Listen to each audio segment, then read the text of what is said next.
panduan mengikuti ibadah secara online. Yang pertama, siapkan diri untuk beribadah sebab ini adalah ibadah dan bukan tontonan. Yang kedua, ikuti setiap acara ibadah dan turut menyanyi ketika puji-pujian dan baca Alkitab ketika pengkhotbah menunjuk ayat untuk dibaca, serta berdoa ketika diajak berdoa.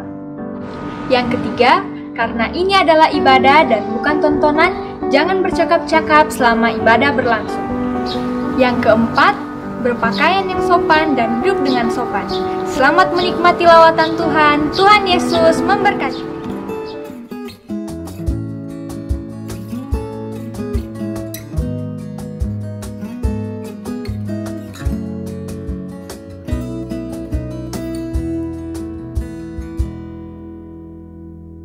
Shalom remaja. Sekarang kita akan memulaikan ibadah remaja online kita. Mari kita siapkan hati dan diri kita untuk mengikuti ibadah ini. Mari kita satu dalam doa, kita berdoa. Bapa, terima kasih Tuhan atas penyertaan-Mu dan perlindungan-Mu Tuhan buat kehidupan kami. Sekarang Tuhan, kami siap Tuhan untuk mengikuti dan untuk ibadah online ini Tuhan. Tuhan tolong berkati ibadah ini dari awal hingga akhirnya Tuhan, sehingga teman-teman yang menonton di rumah Tuhan dapatkan sukacita dan kekuatan dari ibadah ini Tuhan. Tuhan berkati kami semua Tuhan. Tuhan jamah roh hati dan pikiran kami agar kami bisa tertuju dan fokus kepada-Mu Tuhan. Terima kasih banyak Tuhan Yesus Kristus. Saya dalam nama Tuhan Yesus Kristus kami telah berdoa dan ucap syukur. Haleluya. Mari kita angkat pujian.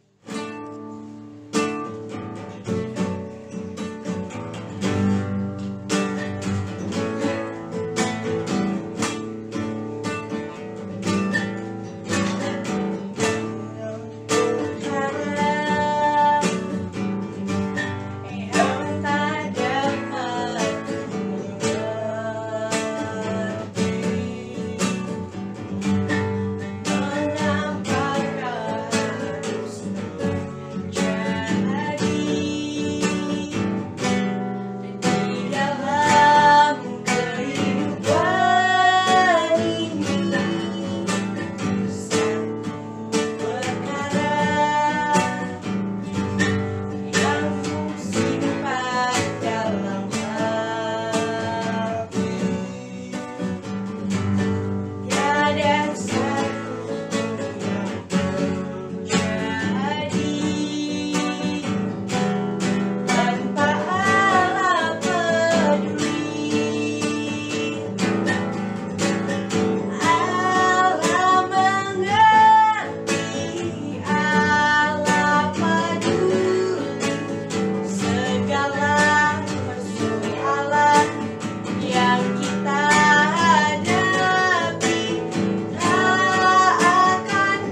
Shalom adik-adik remaja, senang sekali dapat berjumpa kembali dalam ibadah remaja online hari ini. Bulan ini kita membahas sebuah tema yang berjudul Bukti Cinta. Dan untuk melanjutkan pembahasan-pembahasan dalam 2 minggu yang lalu, untuk minggu ini kita akan belajar sebuah topik dengan tema setia. Sekali lagi, setia. Nah, adik-adik yang dikasihi oleh Tuhan, mungkin kita bertanya-tanya, setia itu seperti apa sih? Apa yang kita peroleh kalau kita menjadi orang yang setia? Setia seperti apa yang dikehendaki oleh Tuhan? Dan bagaimana untuk menjadi orang yang setia?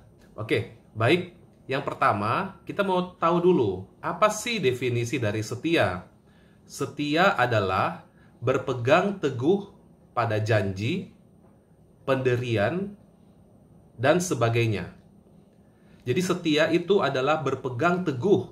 Setia itu berpegang teguh pada janji, pada pendirian, dan sebagainya. Nah, adik-adik yang dikasihi oleh Tuhan, di dalam kesetiaan itu ada unsur kasih, ada unsur ketaatan, ada unsur tanggung jawab. Nah, kalau kita memahami, kalau adik-adik pernah mendengarkan pasangan yang menikah di gereja, mereka mengucapkan janji suci pernikahan, bahwa mereka akan setia sehidup semati. Nah, jadi kalau mereka dikatakan adalah pasangan yang setia, berarti mereka telah melalui berbagai macam persoalan, berbagai macam hal yang menyenangkan maupun kesulitan, tetapi mereka tetap berpegang teguh pada janji suci pernikahan mereka. Itu adalah contoh pasangan yang setia. Nah, bagaimana dalam konteks kita sebagai anak remaja, sebagai pelajar, sebagai anak Tuhan, sebagai pelayan Tuhan? Nah, kita juga perlu memiliki kesetiaan. Nah, kesetiaan di dalam kehidupan kita adalah sebagai anak remaja, anak pelajar, adalah harus berpegang teguh pada janji kita, pada pendirian yang benar. Dan di dalam kesetiaan itu ada unsur kasih, ada unsur ketaatan, dan ada tanggung jawab di dalamnya. Nah, kita akan lebih memahaminya dalam pembahasan yang berikutnya. Nah, sebelumnya kita akan belajar dulu, mengetahui lagi lebih lanjut, apa upah bagi orang yang setia. Mungkin adik-adik berpikir, untuk apa sih saya berpegang pada janji? Untuk apa sih saya harus berdiri teguh pada pendirian yang benar? Untuk apa saya bertanggung jawab setia, bertanggung jawab pada apapun yang dipercayakan kepada saya? Ternyata ada upah yang luar biasa yang dapat kita terima. Nah, kita akan melihat yang pertama, upah apa yang tersedia bagi orang-orang yang setia. Yang pertama kita akan lihat di dalam Wahyu 17 ayat yang ke-14. Nah, Wahyu 17 ayat 14 ini berbicara mengenai akhir zaman. Nah, di akhir zaman, adik-adik, itu nanti akan ada orang-orang yang pro kepada iblis dan antikris. Ada orang-orang yang akan pro atau ada di pihak daripada anak domba, yaitu Tuhan Yesus Kristus, ya. Nah, orang-orang yang ada di pihak Tuhan Yesus itu adalah orang-orang yang akan menang, orang-orang yang akan memerintah bersama Tuhan. Nah, tetapi kategori orang yang akan memerintah bersama dengan Tuhan adalah apa? Nah, kita lihat dalam Wahyu 17 ayat 14 dikatakan seperti ini. Mereka, yaitu iblis, antikris, dan para pengikutnya, akan berperang melawan anak domba. Anak domba di sini adalah Tuhan Yesus. Tetapi anak domba akan mengalahkan mereka, karena ia, yaitu anak domba itu, adalah Tuan di atas segala tuan dan raja di atas segala raja.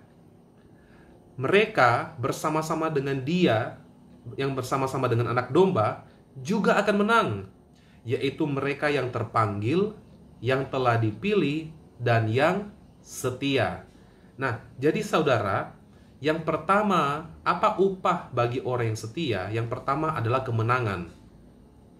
Secara rohani, orang yang setia adalah orang yang akan menang bersama-sama dengan Tuhan, yaitu mereka bukan hanya terpanggil, bukan hanya dipilih, tetapi mereka juga setia akan janji mereka kepada Tuhan, akan panggilan dan pilihan yang telah Tuhan tetapkan dalam kehidupan mereka.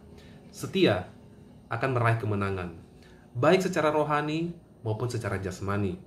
Yang kedua, apa yang akan diperoleh bagi orang yang setia? Yang kedua adalah Wahyu 2 ayat 10 berkata seperti ini. Jangan takut terhadap apa yang harus engkau derita. Sesungguhnya iblis akan melemparkan beberapa orang dari antaramu ke dalam penjara, supaya kamu dicobai dan kamu akan beroleh kesusahan selama 10 hari. Hendaklah engkau setia sampai mati, dan aku akan mengaruniakan kepadamu mahkota kehidupan. Jadi adik-adik, yang kedua adalah akan mendapat upah yang besar. Dalam konteks ayat ini dikatakan, iblis itu akan mencobai orang percaya dengan penderitaan. Tetapi jika orang percaya ini setia sampai mati, maka ia akan memperoleh mahkota kehidupan daripada Tuhan. Adik-adik yang dikasihi oleh Tuhan, seringkali tantangan-tantangan dalam kehidupan atau penderitaan-penderitaan bisa membuat seseorang tidak setia. Tetapi jika orang itu setia, maka ia akan mendapat upah yang besar daripada Tuhan. Yang ketiga, mengapa kita perlu menjadi orang yang setia? Apa upah bagi orang-orang yang setia? Yang ketiga adalah dalam Matius 25 ayat yang ke-23 berkata seperti ini. Maka kata tuannya itu kepadanya, baik sekali perbuatanmu itu, hai hambaku yang baik dan setia. Engkau telah setia memikul tanggung jawab dalam perkara yang kecil, aku akan memberikan kepadamu tanggung jawab dalam perkara yang besar. Masuklah dan turutlah dalam kebahagiaan Tuanmu. Adik-adik dikasih oleh Tuhan, apa upah yang tersedia bagi orang yang setia? Upah yang ketiga adalah, yang kita peroleh adalah dipercayakan dalam perkara yang lebih besar. Nah, jadi adik-adik penting sekali kita untuk menjadi orang yang setia. Kita akan memperoleh kemenangan, kita juga akan mendapat upah yang besar, dan kita juga akan memperoleh kepercayaan untuk perkara-perkara yang lebih besar. Adik-adik mungkin memiliki impian untuk dipercayakan untuk hal-hal yang lebih besar. Kuncinya adalah kesetiaan. Amin. Berikutnya, kesetiaan seperti apa yang Tuhan kehendaki dalam kehidupan kita sebagai orang percaya? Nah, Tuhan, adik-adik tahu tidak? Tuhan itu sangat suka dengan orang yang setia. Tuhan sangat mencari orang yang setia. Karena orang yang setia itu susah didapatkan. Banyak orang yang pintar di luar sana. Banyak orang yang bijak di luar sana. Tetapi orang yang setia itu susah didapatkan. Nah, karena itu Tuhan mencari orang-orang yang setia. Nah, biarlah kita menjadi orang-orang yang setia. Nah, kesetiaan seperti apa yang Tuhan kehendaki? Yang pertama yang Tuhan kehendaki adalah orang yang setia mengasihi Tuhan di dalam hati dan tindakannya. Nah, sekali lagi, orang yang setia mengasihi Tuhan dalam hati dan tindakannya. Nah, dalam tindakan itu apa adik-adik? Dalam tindakan itu adalah setia melakukan perintah Tuhan. Kita perlu setia melakukan perintah Tuhan, yaitu dalam tindakan kita. Nah, kadang-kadang kita taat melakukan perintah Tuhan, tetapi hanya sewaktu-waktu saja. Kita taat melayani hanya sewaktu-waktu saja. Kita taat melakukan apa yang menjadi tanggung jawab kita itu hanya sewaktu-waktu saja. Tetapi yang Tuhan kehendaki adalah kita setia itu bukan hanya sewaktu-waktu, tetapi berkesinambungan, setia melakukan perintah Tuhan senantiasa. Itu setia di dalam tindakan. Nah, namun adik-adik, Tuhan tidak hanya menghendaki kita setia dalam tindakan, tapi juga dalam hati. Nah, apa maksudnya dalam hati? Hati ini berbicara tentang motivasi di balik tindakan tersebut. Nah, kita mungkin setia beribadah, kita mungkin setia melayani, kita mungkin setia memberikan persembahan, kita mungkin setia melakukan tanggung jawab kita, tetapi itu baru setia dalam tindakan. Tuhan menghendaki kita juga setia di dalam hati. Hati ini adalah berbicara motivasi di balik semua tindakan tersebut. Nah, dalam Matius 15 ayat 8 dan 9 dikatakan seperti ini. Bangsa ini memuliakan aku dengan bibirnya, padahal hatinya jauh daripadaku. Percuma mereka beribadah kepadaku, sedangkan ajaran yang mereka ajarkan ialah perintah manusia. Nah, jadi adik-adik, di sini Tuhan menghardik, Tuhan menegur kepada orang-orang Yahudi, terutama para orang Farisi dan ahli Taurat. Karena kenapa? Karena mereka memuliakan Tuhan dengan bibirnya, tetapi hatinya jauh daripada Tuhan. Mereka juga beribadah kepada Tuhan, tetapi hati mereka jauh daripada Tuhan. Nah, adik-adik, Tuhan senang jika kita beribadah. Tuhan senang jika kita melayani. Tuhan senang jika kita melakukan hal-hal yang baik lainnya. Tetapi apa motivasi di balik sebuah tindakan itu yang akan Tuhan lihat. Nah, jika kita memuliakan Tuhan, kita melayani Tuhan, kita memberikan persembahan dan sebagainya, tetapi hati kita jauh daripada Tuhan, kita tentu tidak berkenan di hadapan Tuhan. Tuhan katakan, percuma mereka beribadah kepadaku. Karena apa? Karena yang mereka ajarkan, yang mereka lakukan hanyalah sekedar perintah-perintah manusia, bukan dari hati yang mengasihi Tuhan. Nah, jika seseorang itu beribadah hanya karena disuruh-suruh orang tuanya, karena hanya diajak-ajak oleh temannya, karena hanya diajak oleh kakak-kakak rohaninya, tetapi bukan dari hatinya, maka di hadapan Tuhan hal itu tidak berkenan. Nah, karena itu, agar ibadah kita berkenan, kita perlu melakukannya bukan hanya sekedar disuruh-suruh, bukan hanya sekedar diajak-ajak, tetapi kita melakukannya dari hati. Karena dari hati yang Tuhan lihat, dari hati yang Tuhan perhitungkan. Sama seperti waktu kita melayani, jika kita melayani hanya karena sekedar kewajiban, hanya sekedar untuk tampil, hanya sekedar untuk dilihat, hanya sekedar untuk disuruh, tidak ada nilainya di hadapan Tuhan. Tuhan menghendaki waktu kita melayani Tuhan, kita melakukan karena hati yang mengasihi Tuhan. Amin. Nah, jadi yang pertama tadi, yang Tuhan kehendaki adalah orang yang setia mengasihi Tuhan dalam hati dan tindakannya. Yang kedua adalah orang yang setia di dalam ketulusan, bukan karena ada udang di balik batu, atau ada maunya, atau mengharapkan sesuatu. Nah, adik-adik di sini yang kedua adalah, sekali lagi, Tuhan menghendaki setia di dalam ketulusan, bukan karena ada udang di balik batu, atau ada maunya, atau ada mengharapkan sesuatu dari Tuhan. Nah, adik-adik, Tuhan mau kita ini tulus mengasihi Tuhan. Seringkali, coba kita perhatikan, kita bandingkan dengan kehidupan kita. Jika seandainya ada seorang teman mau berteman dengan kita, tetapi dia mau berteman dengan kita, itu hanya karena untuk mengharapkan imbalan. Dia ingin supaya nanti ujian kita beri contekan kepada dia. Saat ada tugas, kita bantuin dia kerjakan tugas. Saat dia perlu uang, kita pinjamkan dia uang. Tujuannya itu berteman dengan kita hanya untuk itu. Tetapi dia tidak sungguh-sungguh sebenarnya ingin berteman dengan kita. Nah, bagaimana perasaan kita? Tentu sedih kan? Begitupun dengan Tuhan. Nah, jika kita mencintai, kita mengikuti Tuhan, bukan karena mencintai pribadi Tuhan, tetapi hanya mencari berkat-berkatnya, mencari fasilitas-fasilitasnya Tuhan, tentu hal itu menyakiti hati Tuhan. Nah, Tuhan mau kita ini setia kepada Tuhan, itu bukan karena mengharapkan imbalan, bukan karena hanya ingin fasilitasnya Tuhan, tetapi karena kita sungguh-sungguh mengasihi Tuhan. Kenapa sih kita sungguh-sungguh mengasihi Tuhan? Karena Tuhan telah terlebih dahulu mengasihi kita. Tuhan telah terlebih dahulu membuktikan cintanya dengan mati bagi kita. Dia korbankan dirinya, dia korbankan nyawanya bagi kita. Karena itulah kita mengasihi Tuhan. Nah, dalam ayat Alkitab dikatakan kita mengasihi karena Allah telah terlebih dahulu mengasihi kita. Bukan kita yang lebih dulu mengasihi Tuhan, tapi Tuhan yang telah terlebih dahulu mengasihi kita.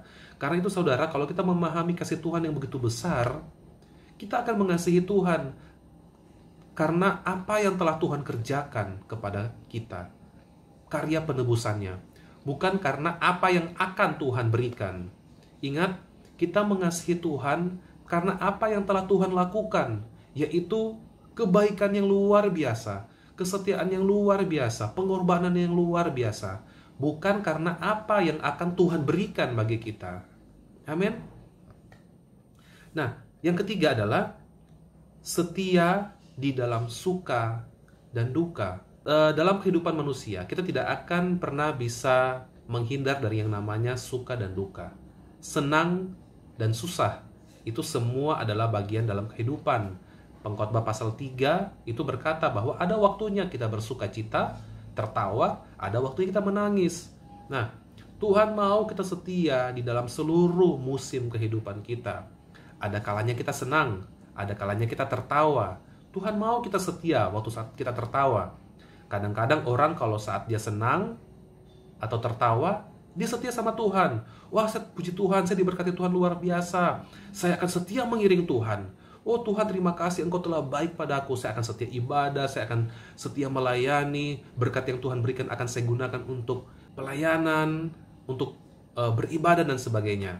Nah, tetapi saat dia mengalami duka, saat dia mengalami susah, Tuhan kok begini? Kok doaku tidak dijawab? Kok saya harus mengalami dihianati oleh teman? Kok saya harus mengalami ketidakadilan? Kok saya harus dibeda-bedakan dari saudaraku? Kok impianku tidak terjadi? Sudah tidak ada Tuhan-Tuhan lagi. Nah, ada orang-orang yang saat mengalami penderitaan, dia meninggalkan Tuhan. Dia tidak setia lagi mengiring Tuhan. Bahkan kalau kita lihat dalam konteks-konteks yang lebih berat lagi, ada orang-orang yang sampai diancam nyawanya. Nah, ini yang kadang-kadang banyak orang yang tidak bisa menghadapi ini. Dan dia berpikir untuk, ya sudah, tinggalkan Tuhan, asal nyawa selamat. Tetapi ini berbeda dengan hal yang dilakukan oleh Sadrak, Mesak, dan Abednego.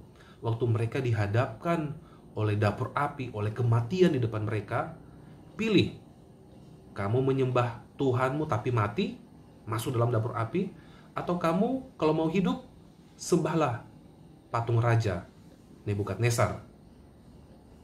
Tetapi apa yang Sadrak, Mesak, Abednego katakan? Dia berkata, jika Allah yang kami sembah sanggup melepaskan kami, maka ia akan membebaskan kami dari tanganmu, hai Tuanku Raja. Tetapi jikalau Tuhan yang kami sembah tidak membebaskan kami, maka kami pun juga tetap tidak akan menyembah patung, Tuanku Raja. Nah, adik-adik yang dikasihi oleh Tuhan, Sadrak, Mesak, dan Abednego memiliki kesetiaan di dalam, sekalipun di dalam duka. Sekalipun Tuhan tidak membebaskan mereka, sekalipun mereka akan mengalami kematian, tetapi mereka berkata, kami tetap tidak akan menyembah patung tersebut. Kami tetap akan setia kepada Tuhan. Nah, adik-adik kita lihat, kadang-kadang dalam kehidupan, banyak juga terjadi orang-orang yang sudah lama menanti pasangan, tetapi belum mendapat pasangan. Dan kemudian akhirnya waktu mereka mendapat tawaran dari lawan jenis yang berbeda iman untuk menjadi pasangan hidup, maka kemudian dia berpikir, ya sudahlah, sampai sekarang saya belum dapat pasangan, dan ternyata ada orang yang mencintai saya, ada orang yang saya cintai, tapi dia berbeda iman. Ya sudah, saya tinggalkan Tuhan Yesus demi orang ini. Nah, ada orang-orang seperti itu, saudara. Dan itu hal yang menyedihkan hati Tuhan. Kenapa? Kenapa menyakiti hati Tuhan? Karena hanya demi manusia, hanya demi orang, orang itu meninggalkan Tuhan. Ini hal yang sangat disayangkan, patut disayangkan. Saudara, manusia itu suatu saat bisa meninggalkan kita. Baik dia meninggalkan kita karena pilihannya, maupun dia meninggalkan kita karena kematian. Tetapi Tuhan itu tidak pernah meninggalkan kita. Bahkan, keselamatan hanya ada di dalam Tuhan Yesus. Hanya ada di dalam Yesus Kristus Tuhan. Jika seseorang meninggalkan Tuhan demi pasangan, maka ia memperoleh pasangan saat itu, tetapi ia kehilangan keselamatan. Alkitab berkata, untuk apa seseorang memperoleh seisi dunia ini, tapi ia kehilangan nyawanya, tetapi ia binasa? Apa artinya semuanya? Apa artinya memperoleh kekayaan? Apa artinya memperoleh pasangan, tetapi akhirnya harus binasa dalam dapur api? Tidak ada gunanya, saudara. Nah, berikutnya, kita akan tahu apa penghalang dari kesetiaan. Penghalang dari kesetiaan yang pertama adalah daya tarik dunia. Daya tarik dunia itu bisa menghalangi seseorang untuk setia kepada Tuhan. Nah, kita buka ayatnya dalam 1 Yohanes pasal 2 ayat yang ke-15, dikatakan seperti ini. Janganlah kamu mengasihi dunia dan apa yang ada di dalamnya. Jikalau orang mengasihi dunia, maka kasih akan Bapa tidak ada di dalam orang itu. Jika seseorang mengasihi dunia, maka kasih akan Bapa tidak ada dalam orang itu. Jika seseorang mengasihi dunia, maka ia tidak mungkin setia kepada Tuhan. Ia pasti main mata dengan dunia, ia pasti akan meninggalkan Tuhan. Mungkin fisiknya masih ada di gereja, tetapi pada hakikatnya ia memungkiri kekuatannya. Mungkin fisiknya masih melayani, tetapi secara hati ia sudah jauh daripada Tuhan. Mengapa? Karena dia lebih mencintai dunia ini. Kesenangan atau daya tarik dunia itu bisa membuat seseorang meninggalkan Tuhan. Daya tarik dunia ini bisa membuat seseorang tidak setia pada Tuhan. Hati-hati, kita perlu perhatikan apakah kita sering tidak setia saat kita dalam keadaan suka, saat ada daya tarik dunia, atau yang kedua. Yang kedua, penghalang kesetiaan adalah penderitaan. Apakah kita tidak setia pada Tuhan karena kita kecewa, karena kita tidak memperoleh apa yang kita inginkan, maka kita meninggalkan Tuhan. Sudahlah, tidak usah melayani, tidak usah sungguh-sungguh lagi. Sudahlah. Nah, itu yang tipe kedua. Karena penderitaan, karena tantangan, karena kesulitan, seseorang tidak setia lagi. Nah, ingatlah, Tuhan tidak pernah berjanji bahwa hidup kita bebas dari masalah. Tuhan tidak pernah berjanji bahwa langit selalu biru. Tetapi yang Tuhan janjikan adalah Ia akan selalu menyertai dan memberikan jalan keluar bagi setiap kita. Amin. Bagian yang terakhir. Bagaimana menjadi pribadi yang setia? Caranya adalah ada 3 cara untuk menjadi pribadi yang setia. Yang pertama, mulailah dari mengasihi Tuhan dan mengenal kesetiaannya. Mulailah dari mengasihi Tuhan dan mengenal kesetiaannya. Saudara, kita baca bersama dalam 2 Timotius pasal yang kedua, ayat yang ke-13, berkata seperti ini. Jika kita tidak setia, Dia tetap setia, karena Dia tidak dapat menyangkal dirinya. Tuhan tidak dapat menyangkal dirinya bahwa Dia itu adalah Allah yang setia. Coba adik-adik, kita renungkan sejenak. Berapa banyak sih kita ini tidak setia kepada Tuhan? Banyak sekali ya. Banyak sekali kita ini tidak setia kepada Tuhan. Tetapi Tuhan tetap setia kepada kita. Karena Dia tidak bisa menyangkali siapa dirinya. Dia adalah Allah yang setia. Dia setia pada janjinya. Dia setia pada kasih-Nya. Karena itu saudara, saat kita merenungkan betapa kasih Tuhan luar biasa, kesetiaan Tuhan luar biasa kepada kita, maka dari sini kita belajar mengasihi Dia. Kita belajar mengasihi Tuhan dan setia. Kenapa? Karena Allah telah terlebih dahulu mengasihi kita dan setia kepada kita. Nah, yang kedua adalah setelah kita belajar mengasihi Tuhan, mulai dari mengasihi Tuhan dan mengenal kesetiaannya, yang kedua adalah kita mulailah mengasihi apa yang Tuhan percayakan. Setelah kita mengasihi Tuhan, kita perlu mengasihi apa yang Tuhan percayakan kepada kita. Apa itu? Pertama, diri sendiri. Kita perlu mengasihi diri kita yang telah Tuhan percayakan, hidup kita. Jangan menolak diri kita. Mungkin ada adik-adik yang merasa minder dengan keadaannya. Jangan, karena semua yang telah Tuhan berikan kepada kita adalah yang terbaik. Kita hanya perlu menggali potensi dalam diri kita. Mengasihi diri kita apa adanya. Kita perlu menerima diri kita. Kita mengasihi diri kita karena Tuhan telah terlebih dahulu mengasihi kita. Ada orang-orang yang kecewa pada dirinya, ada orang-orang yang malah menyakiti dirinya sendiri. Tuhan tidak menghendaki seperti itu, adik-adik. Tuhan mau kita mengasihi diri kita seperti Tuhan telah mengasihi kita. Nah, kemudian apa lagi yang Tuhan percayakan? Keluarga kita. Kita perlu mengasihi apa yang telah Tuhan percayakan kepada kita, yaitu keluarga. Kita lahir di tengah-tengah keluarga, ada ayah, ibu, saudara-saudara kita. Kita mulailah mengasihi mereka. Bagaimana kita mengasihi ayah, ibu, saudara-saudara kita? Rumah yang ada, yang telah kita miliki. Bagaimana kita mengasihi apa yang telah Tuhan percayakan? Yang berikutnya, studi. Tuhan telah mempercayakan kepada kita studi. Apa yang telah kita lakukan dengan studi kita? Mulailah mengasihi apa yang Tuhan percayakan itu studi. mulai bertanggung jawab pada studi, jangan terlalu banyak bermain sehingga lupa mengerjakan tanggung jawab dalam studi. Tidak semua orang bisa sekolah, tetapi kalau adik-adik bisa sekolah, itu anugerah Tuhan. Karena itu lakukanlah dengan sepenuh hati. Berikutnya, pelayanan. Belajar mengasihi apa yang telah Tuhan percayakan. Pelayanan adik-adik. Tidak semua orang berkesempatan melayani Tuhan. Kalau adik-adik bisa melayani Tuhan, itu semua karena anugerah Tuhan. Nah, mulailah mengasihi apa yang telah Tuhan percayakan. Bertanggung jawablah dalam pelayanan yang dipercayakan kepada saudara. Amin. Nah, jadi adik-adik tadi yang pertama, mulailah mengasihi Tuhan dan mengenal kesetiaannya. Yang kedua, mulailah mengasihi apa yang telah Tuhan percayakan kepada kita. Semua hal yang telah Tuhan percayakan, kita belajar mengasihi dan melakukannya dengan tanggung jawab. Yang ketiga, mulailah dari perkara yang kecil. Kita tidak perlu muluk-muluk berpikir hal-hal yang besar dulu. Wah, saya ingin nanti setia kalau saya nanti dipercayakan harta yang begitu besar. Saya nanti akan setia kalau saya dipercayakan pelayanan yang besar dan sebagainya. Tidak perlu dulu hal-hal yang besar seperti itu. Kita mulai dulu dari hal-hal yang kecil. Setia dalam perkara-perkara yang kecil, tanggung jawab kita sehari-hari, apa yang menjadi tugas kita, apa yang Tuhan kehendaki. Mulai hal-hal kecil yang kita lakukan, ketaatan-ketaatan kecil yang kita lakukan. Lakukan dengan sepenuh hati dan kita akan mulai dengan sendirinya, kita akan mulai nanti naik ke tingkat yang lebih besar. Amin. Nah, sebagai ayat penutup, kakak mau bacakan Ibrani pasal 10 ayat 32 sampai 39.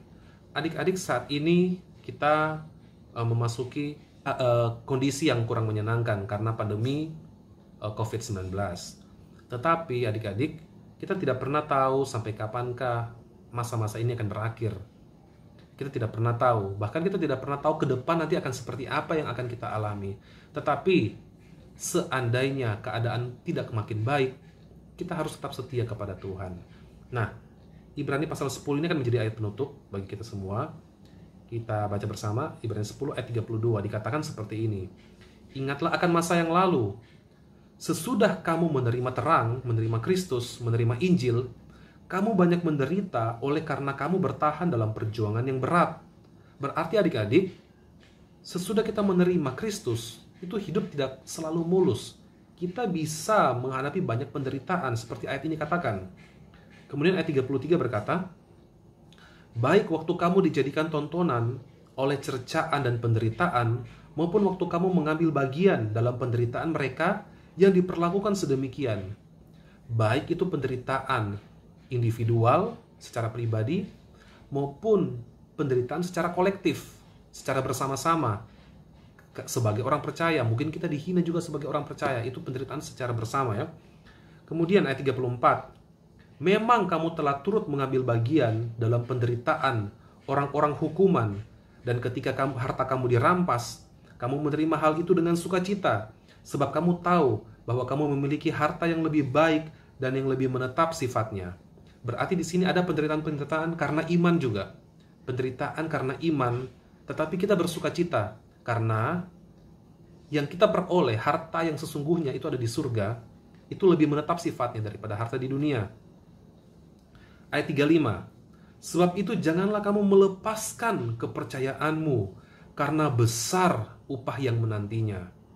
Apapun penderitaan yang kita alami, ataupun tawaran-tawaran yang menyenangkan di luar sana, jangan lepaskan kepercayaanmu, karena besar upah yang menantinya. Ayat 36. Sebab kamu memerlukan ketekunan, supaya sesudah kamu melakukan kehendak Allah, kamu memperoleh apa yang dijanjikan itu. Kita perlu tekun atau setia, supaya kita memperoleh janji Allah. Ayat 37. Sebab sedikit, bahkan sangat sedikit waktu lagi, dan Ia, Yesus yang akan datang, sudah akan ada tanpa menangguhkan kedatangannya.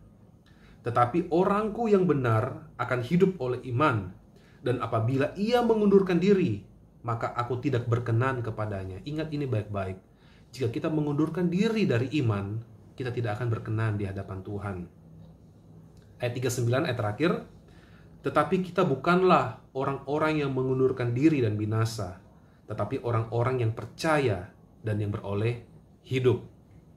Kalau kita mengundurkan diri, kita pasti binasa. Tetapi jika kita bertahan dalam iman, kita tetap setia dalam iman, maka kita akan beroleh kehidupan. Puji nama Tuhan. Sekian firman Tuhan dan kiranya dapat memberkati kita semua. Adik-adik yang kasih Tuhan, mari bersama-sama kita satu di dalam doa. Kita berdoa.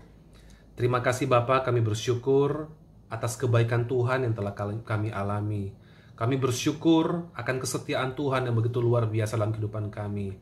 Ampuni kami jika banyak kali kami tidak setia, banyak kali kami tidak taat, tetapi kami bersyukur memiliki Allah yang demikian mengasihi kami, dan Allah yang setia kepada janjinya, dan Allah yang tetap setia mengasihi kami. Tuhan Yesus, kami mau belajar hari ini menjadi pribadi-pribadi yang setia, menjadi pribadi-pribadi yang mengasihi Tuhan, melakukan kehendak-Mu dalam kehidupan kami, karena kami mengasihi Tuhan. Kami mau setia kepadamu bukan hanya dalam tindakan kami, tetapi dalam hati kami, dan juga kami mau setia di dalam suka dan duka. Kami mau setia di dalam segala keadaan ya Tuhan. Kami juga mau setia dengan ketulusan, karena kami hanya mengasihi Tuhan. Terima kasih Tuhan, menteraikan firman-Mu dalam hati kami, dan biarlah kami menjadi pelaku firman-Mu ya Tuhan, dan Engkau memampukan kepada kami untuk menjadi pelaku firman. Terima kasih ya Bapa. Kami bersyukur dan kami tak lupa juga berdoa untuk pemerintah kami. Engkau memberkati mereka, berikan kepada mereka hikmat kebijaksanaan dalam memimpin negeri ini, berikan kepada mereka roh takut akan Tuhan dan kejujuran ya Tuhan. Memberkati juga seluruh tim pengembalaan GPPS Palu yang telah melayani dan membimbing kami, memberkati mereka, berikan mereka hikmat, kebijaksanaan, dan juga urapan Allah tetap ada dalam diri mereka. Memberkati juga seluruh orang percaya Tuhan di mana saja berada di seluruh dunia, berikan kepada mereka kesetiaan, kekuatan, keteguhan iman dalam menghadapi kondisi yang sulit. Apapun yang terjadi mereka tetap setia mengiring Tuhan. Memberkati juga keluarga kami ya Tuhan. Memberkati orang tua kami yang bekerja, memberkati kakak-kakak kami yang bekerja ya Tuhan dalam segala aspek kehidupan mereka. Engkau memberkati ya Tuhan. Dan biarlah berikan kepada mereka kesetiaan mengiring akan Tuhan, juga kekuatan, dan juga kepada mereka berkat dalam apapun yang mereka kerjakan. Engkau buat berhasil ya Tuhan, di dalam nama Tuhan Yesus. Kami juga berdoa Tuhan untuk orang-orang yang saat ini menghadapi penderitaan, orang-orang yang sakit, orang-orang yang miskin, yang berkekurangan ya Tuhan, orang-orang yang menghadapi penderitaan dan ketidakadilan ya Tuhan. Berkati mereka semua. Engkau tilik apa yang menjadi kebutuhan mereka ya Tuhan. Biarlah ya Tuhan Engkau memberkati mereka Tuhan. Terima kasih ya Tuhan, Engkau sembuhkan mereka ya Tuhan. Kami juga berdoa untuk diri kami. Tuhan, jadikan kami alat-Mu. Biarlah Engkau memakai hidup kami menjadi alat bagi generasi ini ya Tuhan. Dan biarlah hidup kami semakin hari semakin boleh berkenan di hadapan Tuhan. Nyatakan kepada kami apa yang tidak berkenan di hadapan-Mu, sehingga kami boleh memperbaiki diri kami ya Tuhan. Dan sehingga kami boleh menggenapi rancangan-Mu di dunia ini, di bumi ini ya Tuhan. Sampai pada akhirnya kami boleh berjumpa dengan Engkau. Terima kasih Bapa, terpujilah nama-Mu, menteraikan firman-Mu dalam hati kami. Dan saat ini ya Tuhan, biarlah Engkau turunkan dan curahkan berkat-Mu bagi kami semua. Diberkati kami di dalam roh kami, di dalam jiwa kami, di dalam tubuh jasmani kami. Bahkan apapun yang kami kerjakan Engkau buat berhasil di dalam nama Tuhan Yesus. Dan semuanya kami kembalikan bagi kemuliaan nama Tuhan. Di dalam nama Tuhan Yesus Kristus kami berdoa dan mengucap syukur. Amin. Puji nama Tuhan. Kita bertemu kembali di dalam ibadah minggu depan. God bless you. Halo teman-teman remaja, apa saja sih yang bisa kita lakukan selama di remaja? Yang pertama, mencari kehendak Tuhan, ikutilah gerakan baca Alkitab.